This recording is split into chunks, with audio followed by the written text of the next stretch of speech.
All right, let's dive right into this explainer and completely upgrade your mental operating system for building lasting wealth.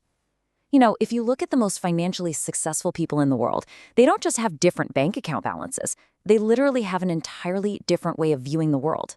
So we're going to synthesize some of the most powerful financial strategies ever written to help you develop that exact billionaire mindset. To help you escape the rat race, we'll be breaking this mindset down into 5 core pillars today: the psychology of wealth, ancient rules, buying assets, maximizing productivity, and finally, the ultimate dividend of freedom. Let's get into it. First, we really have to step back and ask ourselves, why do so many people work incredibly hard, waking up at the crack of dawn, grinding all day long, meticulously balancing checkbooks, but never actually build real wealth? Millions of people spend their entire lives just working for money, constantly chasing that next paycheck, and yet they remain in the exact same financial position year after year. So what is the fundamental difference in the mental architecture of those who actually build extraordinary wealth? Well, as Morgan Housel points out in The Psychology of Money, acquiring wealth has surprisingly little to do with complex math, and pretty much everything to do with your behavior and your savings rate.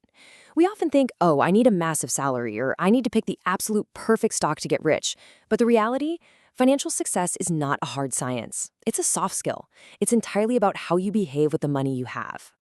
So, let's start with pillar number 1, the psychology of wealth. The average worker focuses solely on efficiency, but the billionaire mindset? They're obsessed with effectiveness. See, efficiency is just doing something as fast as possible without making mistakes, but effectiveness is doing the right thing fast. It requires you to hit pause and ask, wait, why am I even doing this? Is this task actually moving me toward my financial goals, or am I just being busy for the sake of being busy? Think of it this way. You could be the most efficient ladder builder in the world. You use the absolute best wood, you assemble it in record time, right there in your bedroom. But what if you actually needed that ladder outside to pick apples? You were highly efficient, sure, but entirely ineffective. The billionaire mindset always double checks to ensure the ladder is leaning against the right wall before they start climbing. And notice how we typically react to money.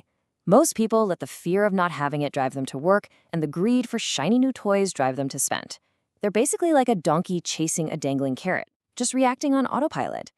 The wealthy mindset, on the other hand, observes those emotions of fear and greed, but they delay reacting. They use their head to make decisions instead of just acting on pure impulse. Moving right along to pillar number 2, ancient rules, modern wealth. It's wild to think about, but the laws of money are a lot like the law of gravity. They are completely universal. The exact same rules that governed wealth in ancient Babylon 6,000 years ago are the exact same rules used by modern billionaires today. Human nature hasn't changed, and neither has the math of building capital. These 7 ancient laws from the richest man in Babylon are basically your stepping stones. First, you start by paying yourself first, saving a portion of everything you earn. Then you control expenditures by living below your means. Then the real magic happens. You make your gold multiply by investing it. You guard it from loss, you invest in your home, you ensure your future, and you relentlessly increase your own earning ability through continuous education. Which brings us to pillar 3, and this is absolutely crucial. Buy assets, not liabilities. This right here is the number 1 rule of wealth from Robert Kiyosaki's Rich Dad, Poor Dad. The rich buy assets that generate cash flow. The middle class buys liabilities, like expensive cars, massive homes, or designer clothes, and they mistakenly call them assets. But an asset simply puts money into your pocket, whether you're working or not. A liability takes money out of your pocket every single month. If you want to be rich, your singular focus has to be acquiring and building true assets. Now, to build up that asset column, you have to increase your financial IQ across 4 technical pillars. First up is accounting, literally just learning to read the numbers. Second is investing, the actual science of money making money. Third is markets, understanding supply and demand. And finally, the law, using corporate structures and tax advantages to legally protect and accelerate your wealth. So you've got to ask yourself, which path sounds harder to you right now? Path 1, working hard for money, paying half of it in taxes, trying to save whatever's left over, and earning a tiny taxable percentage in the bank? Or path 2, taking the time to harness your financial intelligence and build an asset column that works for you 24/7. Sure, developing your financial genius takes effort, but struggling in the rat race for 40 years is undeniably harder. All right, on to pillar 4, maximize your daily productivity.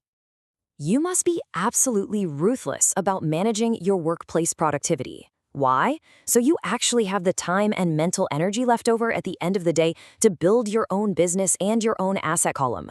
Identify the roadblocks in your day and just eliminate them. Automate those boring, repetitive tasks. Be firm with time stealers, those people who interrupt your deep work for casual chats.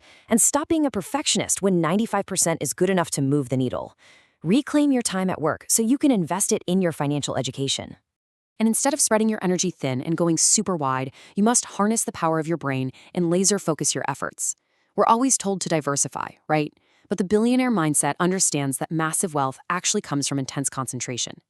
Pick an investment vehicle, whether that's real estate, a specific business niche, or small cap stocks, and focus. Follow one course until successful. Master it completely before you even think about moving on. And finally, we arrive at Pillar 5, the ultimate dividend, freedom. This really gets to the true purpose of wealth. It is absolutely not about buying flashy items just to impress other people. The highest form of wealth isn't a Ferrari or a giant mansion. Honestly, those often just make you a slave to maintenance and debt. No, the highest form of wealth is waking up in the morning and being able to say, I can do whatever I want today. True wealth is the invisible gap between your ego and your income. It's the money you don't spend. Think about it. When you buy a fancy watch to show people you have money, you literally have less money than you did before. Wealth is the unspent assets. It is having the financial cushion to take a sick day without panicking, to wait for a better job offer, or to just retire on your own terms. It's about building a life that allows you to sleep peacefully at night. Because at the end of the day, time is the most valuable currency in the world.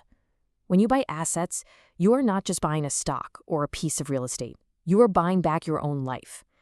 Every single dollar that enters your asset column becomes a dedicated employee working 24 hours a day to buy you more freedom, more autonomy, and more choices.